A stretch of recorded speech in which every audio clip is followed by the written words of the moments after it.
जय शिवराय मित्रांनो आणि आपल्या सर्वांचे पुन्हा एकदा हार्दिक हार्दिक स्वागत. मित्रांनो, पुणे मुंबईकरांना परवडणारी घरही नकोशी झालेली आहेत. एकेकाळी क्रेज असणाऱ्या म्हाडाकडे लोक का फिरतायत पाठ, तर मित्रांनो आज या व्हिडिओच्या माध्यमातून आपण जाणून घेणार आहोत. मित्रांनो, हक्काचं आणि त्याहूनही स्वतःचं घर खरेदी करण्याकडे अनेकांचाच किंबहुना प्रत्येकाचा कल असतो. घर लहान असेल तरीही चालेल, पण ते स्वकमाईचं असावं यासाठी मंडळी प्रचंड मेहनत करतात. या मेहनतीला हातभार लावण्याचं काम म्हाडा आणि सिडको सारख्या संस्था करतात.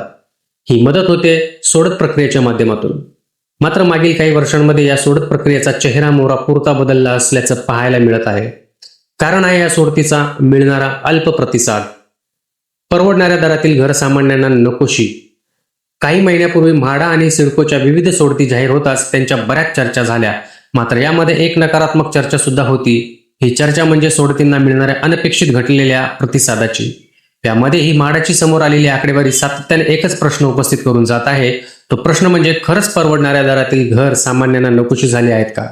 उपलब्ध माहिती आणि आकडेवारीनुसार म्हाडानं 2025 मध्ये ऑक्टोबर महिन्यात 5285 घरांसाठीची सोडत जाहीर झाली. या सोडतीत 4523 विजेत्यांची नावही जाहीर झाली. तरीही 45% विजेत्यांनी घरं नाकारली.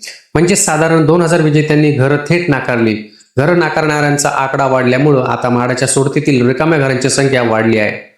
बरं, घर नाकारण्याचं हे प्रमाण मागील काही वर्षांपासून सातत्यानं वाढतही आहे, ज्यामुळे एकूण रिक्त घरांचा एकट्या कोकण मंडळातील आकडा 14,000हून अधिक असल्याचं सांगण्यात येत आहे. का नाकारली जात आहेत घरं?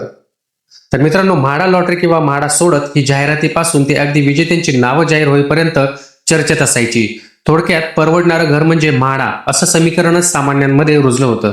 मात्र आता ही परिस्थिती बदलली असून सोडतीतील घरं नाकारणाऱ्यांचा आकडा वाढत चालला आहे. घरांच्या वाढलेल्या किमती, घरांचा स्तर, मुख्य शहरापासून दूरचं अंतर, काही ठिकाणी सोयी सुविधांचा अभाव आणि अशाच कारणांमुळे ही घरं नाकारण्यात येत आहेत.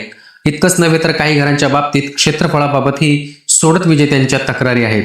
दरम्यान म्हाडाची सोडत सध्या काही प्रमाणात लोकप्रियतेपासून दूर जाताना दिसत आहे. त्यामुळे इच्छुकांच्या गरजा आणि मागण्यांना केंद्रस्थानी ठेवत आता म्हाडा येत्या काळात सोडत प्रक्रियेमध्ये कोणते बदल करतं आणि या रिक्त घरांना कशा पद्धतीने मार्गी लावतं हे पाहणं सुद्धा महत्त्वाचं ठरणार आहे. मित्रांनो, म्हाडा आणि सिडको बाबतच्या व्हिडिओ बघण्यासाठी आपल्या चॅनलला सबस्क्राईब करा. हा व्हिडिओ आवडला असेल तर नक्कीच एक लाईक, शेअर आणि कमेंट करायला विसरू नका. धन्यवाद.